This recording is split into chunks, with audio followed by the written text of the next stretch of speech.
So we're gonna try and create a little swirl on a small bead. Start out with that. So first I need the bead. Figuring about 10 inches of wire considering the size of the bead, okay? So I'm gonna take the bead and put it about halfway through, keeping it smooth the whole way through. All right. On one side, I want to bend it so that it doesn't keep moving. On the other side, I'm also going to bend it, but I'm going to create a small loop so that I can either add a little charm later on, or it just keeps it from falling off that wire. Okay, so I'm gonna just create this small loop, and I'm using a 20 gauge wire with, it feels like a plastic coating, so it's much better on my fingertips. All right, and then, so I have my little loop here, and I'm gonna make a larger loop over here. So to get that shape, I'm gonna use a pen and just kind of wrap it around that.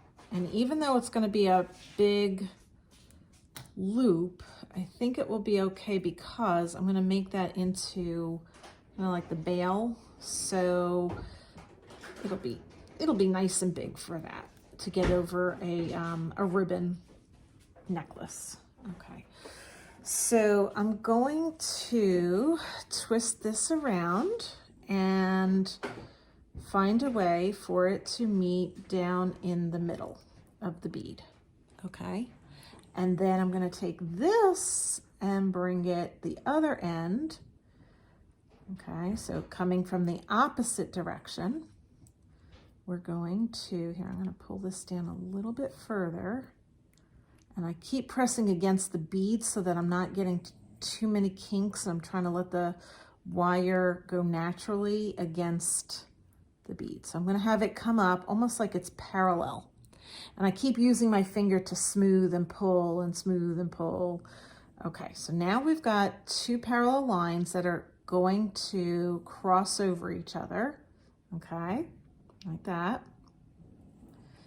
And I'm going to have this one come around again, and keep pulling and pulling and pulling.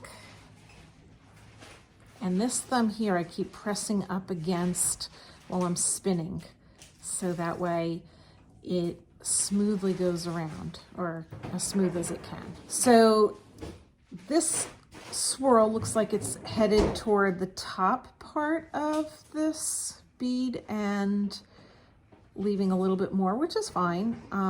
So what I'm gonna do, since this is a longer piece of wire and this is a nice size swirl, I'm probably going to stop it at that point and wrap this wire around the bottom, give it a little bit more strength, okay? And I'm gonna wrap this around the top, okay? Now on the back, it's pretty secure, but I could, if I wanted to, meet these two together and give it a little twist to make sure that I've got it a little extra secure, all right? And I'm gonna take whatever is left with my plier. So I'll use this one here, okay? I'm gonna bring it to the front and around as best I can. Now it looks like it's going to have a jagged edge, so I'm going to cut it in the middle of the loop. Whoop. Hold on to that scrap. And tuck that toward the middle, so that way I can cover it up with this next piece. So I'm going to wrap this around, and it looks like it's only going to go around not even a halfway. So piece, go that over, and tuck that also toward the middle so it doesn't scratch when you put it on a necklace. So no jagged edges. And now you have kind of a cute little swirl and a little spot to dangle something from here, or leave it the way it is.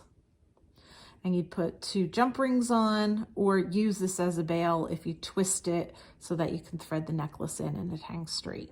But I think I'll probably put 2 jump rings in it.